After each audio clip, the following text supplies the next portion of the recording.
Hello everyone. Ngasi Anouba video amaga akhoi Chingmarong da laiba akhoi IMPHAL car zone gi Anouba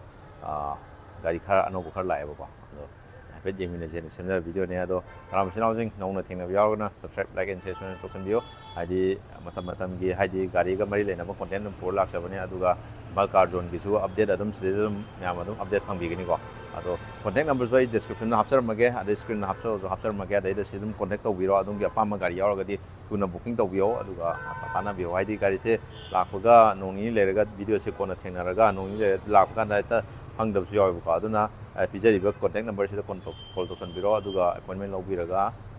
gari do tuna booking tosan biyo ko tuni yengo ko adu tardi gari se dum hangba ngamgani ko natradi gari se dum heta ngana tawe ko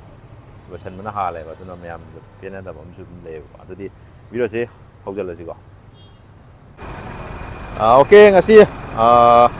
IMPHAL car zone ki se stock update kitang pizza rakhe myam da je laiba gari ni ko mang oi ba gari ne Swift ni sin ko Swift se sin 2000 keno oi duni 16 gi oi duni ko ZXi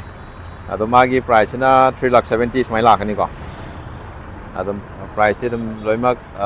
high sing je fix na se de dum kitang tatok ta sin haiba ma dum loi lei ko admaina lakhani adu ga gari number su dum khoi gi olaga loi isa gi ming da dum olaga loi pirakani ko gari dum yeng biyo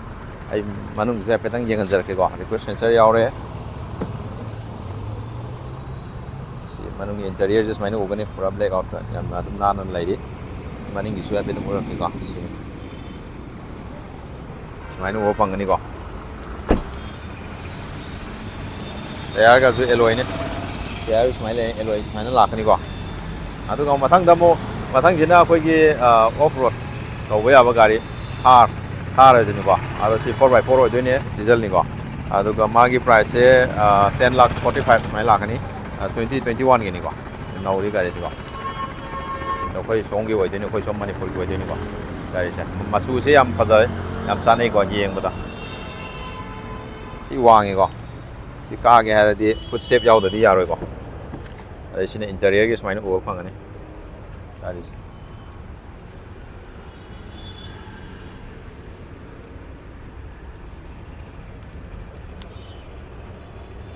gari yam nauri ko aduga mathang da so mo khoi gi thar loi gra matung da Swift ang lakhani ko Swift se sina mu kitang 2012 ki oi doi ni ko Swift se mai price demand na 2,10,000 oi doi ni ko 2012 ki there should be yari mai looks as mine go phangani interior so ya pe jeng jarke sina maning gini ko ada ma interior so ya pe jeng jarke sina interior so mine go phangani ko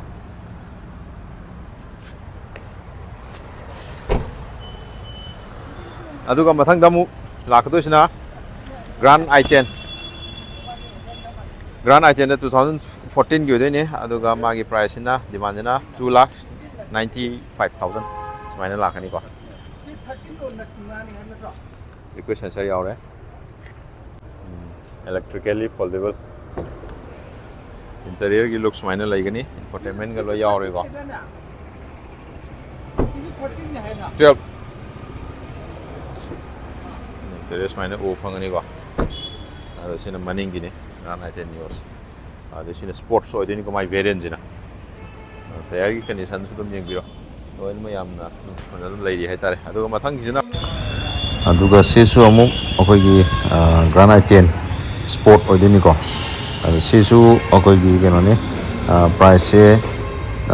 2.99 smaina lakhani ko 2.99 lakhs smaina lakhani ado gari dum yeng fajari yeng de among tari ko sina maning gi looks ni ko smaina ugni ado number dum loi olaga lakhdo ni ko sai ni da ado interior su umtang ulake Yengminasi sina interior ni ko push stop button lakhani leather seat nali hab tare maning gi ju smaina u phangani aduga sina 2015 gi ni ko asta optional da gari yam thina leading akhoi song sorom gyo do ni ko ꯑꯗꯨꯒ ꯃꯥꯒꯤ ꯄ꯭ꯔꯥꯏꯁꯁꯤꯅ 3.5 ꯁꯨꯃꯥꯏꯅ ꯂꯥꯛꯀꯅꯤꯀꯣ ꯃꯅꯤꯡꯁꯨ ꯍꯥꯏꯐꯦꯠꯇꯪ ꯄꯨꯊꯔꯛꯀꯦꯀꯣ ꯑꯦꯂꯣꯏ ꯉꯥꯛꯇꯅꯤ ꯁꯤꯗ ꯂꯩꯔꯤꯁꯦ ꯌꯥꯔꯤ ꯀꯟꯗꯤꯁꯟꯁꯨꯀꯣ ꯃꯅꯨꯡꯁꯤ ꯍꯥꯏꯐꯦꯠ ꯌꯦꯡꯍꯟꯖꯔꯒꯦ request ꯁꯦꯟꯁꯔꯒ ꯌꯥꯎꯔꯤꯀꯣ ꯁꯨꯃꯥꯏꯅ ꯂꯩꯒꯅꯤ ꯁ꯭ꯇꯤꯌꯔꯤꯡ ꯃꯥꯎꯟꯇꯦꯠ ꯀꯟꯇ꯭ꯔꯣꯜꯁꯨ ꯑꯣꯏꯔꯦ ꯑꯗꯨꯒ ꯁꯤꯅ ꯃꯅꯤꯡꯒꯤ ꯑꯣꯏꯅ ꯔꯤꯌꯔ ꯋꯥꯏꯄꯔ ꯂꯣꯏ ꯌꯥꯎꯔꯦꯀꯣ ꯑꯩꯈꯣꯏ ꯁꯤ ꯄꯨꯟꯌꯥꯒꯤꯅꯤꯀꯣ ꯑꯁꯇꯥ 1.2 ꯑꯣꯀꯦ ꯑꯃꯨꯛ ꯑꯜꯇꯣ ꯒ꯭ꯔꯦ ꯀꯂꯔꯗ 2021ꯒꯤꯅꯤꯀꯣ ꯁꯦ ꯑꯩꯈꯣꯏ ꯅꯣꯡ ꯆꯤꯡ ꯆꯨꯕꯒꯤ ꯑꯩꯈꯣꯏꯒꯤ ꯁꯦꯡꯗꯣꯛꯇꯕꯒꯤꯅꯤ ꯍꯥꯏꯇꯥꯔꯦ ꯈꯔ ꯃꯣꯠꯂꯦ ꯍꯥꯏꯕ ꯇꯥꯔꯦꯀꯣ 2021ꯒꯤꯅꯤ ꯃꯃꯜꯁꯦ ꯃꯥꯅ ꯑꯗꯨꯝ ꯈꯤꯇꯪ ꯅꯧꯔꯕꯅꯤ나 ꯈꯔ ꯈꯤꯇꯪ ꯋꯥꯡꯉꯦ ꯑꯗꯨꯝ 3,55,000 ꯁꯨꯃꯥꯏꯅ ꯂꯥꯛꯀꯅꯤꯀꯣ ꯒꯥꯔꯤꯁꯦ ꯗꯤꯃꯥꯟ ꯌꯥꯝ ꯊꯤꯅ ꯂꯩꯕ ꯒꯥꯔꯤꯅꯤ ꯂꯥꯛꯄꯒ ꯂꯣꯏꯕꯅ ꯑꯗꯨꯝ ꯍꯥꯜꯂꯦ ꯍꯧꯖꯤꯛꯇꯁꯨ ꯌꯦꯡꯉꯝꯃꯦ ꯃꯤ ꯂꯧꯔꯒꯦꯅ ꯍꯥꯏꯔꯝꯃꯦ ꯑꯗꯣ ꯕꯨꯀꯤꯡꯃꯛꯇꯤ ꯇꯧꯔꯝꯗ꯭ꯔꯤ ꯑꯗꯣ ꯑꯍꯥꯟꯕ ꯂꯥꯛꯄ ꯃꯤꯅ ꯑꯗꯨꯝ ꯈꯨꯗꯣꯡꯆꯥꯕꯗꯤ ꯑꯗꯨꯝ ꯐꯪꯒꯅꯤꯀꯣ ꯁꯤꯅ ꯑꯗꯨ ꯃꯅꯤꯡꯒꯤꯅ ꯁꯨꯃꯥꯏꯅ ꯎꯕ ꯐꯪꯒꯅꯤ ꯑꯗꯨꯒ ꯁꯤꯗꯒ ꯀꯟꯗꯤꯁꯟꯁꯤꯒ ꯍꯥꯏꯐꯦꯠ ꯃꯥꯟꯅꯕ ꯑꯃꯁꯨ ꯂꯩꯔꯤ ꯁꯤꯜꯚꯔꯗꯀꯣ ꯑꯗꯩ ꯑꯜꯇꯣ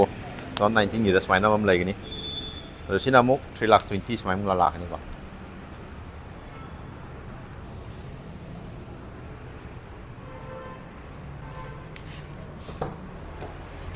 인테리어ꯁꯦ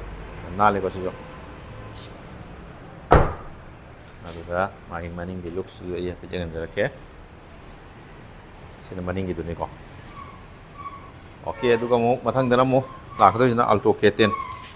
ꯁꯤꯒꯤ ꯃꯦꯔꯨꯟ ꯀꯂꯔꯗꯨꯀꯣ ꯁꯤꯅ 2015ꯒꯤ ꯑꯣꯏꯕ K10 ꯑꯗ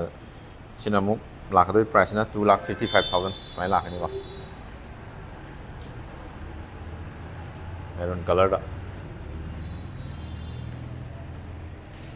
sina mani look sina smaina ogani ado mathang damuk lakto sina muksi so khoi breza oideni ko khoi gi handaki anouba generation du hek mamangi keno ro oideni ko projector headlamp ga yawe ko ado sigi model na 2021 gini aduga my price na 6,90,000 smai lakani ko ado magi maningi so epe jengan jarake ko ini look sina smaina o phangani ade after market ni sijo alloy che interior su fully black with infotainment touch screen ko adagi steering mounted control ga lo yaure ko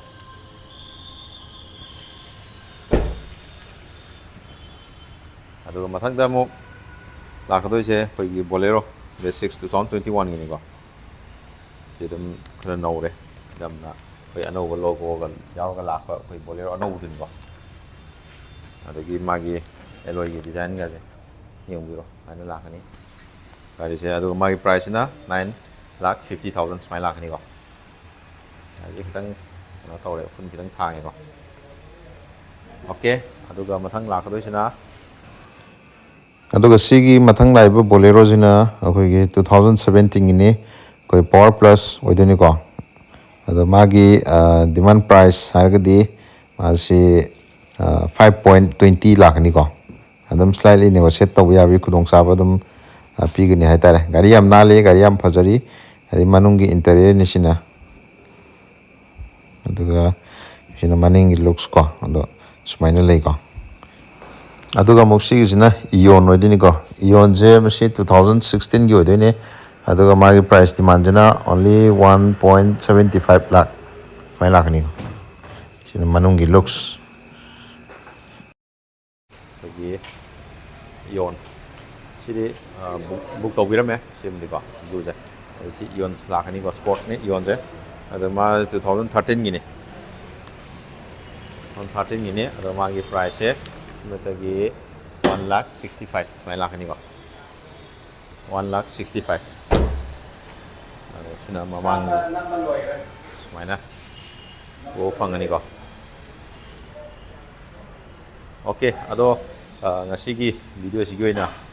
ai gi site gi haitare ai gi phara pamjaba gari da hargadi ai hapetang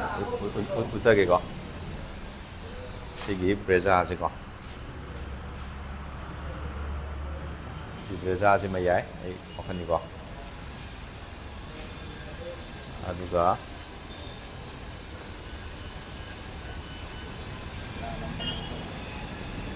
ꯁꯤꯒꯤ ꯁ꯭ꯋꯤꯐꯁꯤꯃꯒ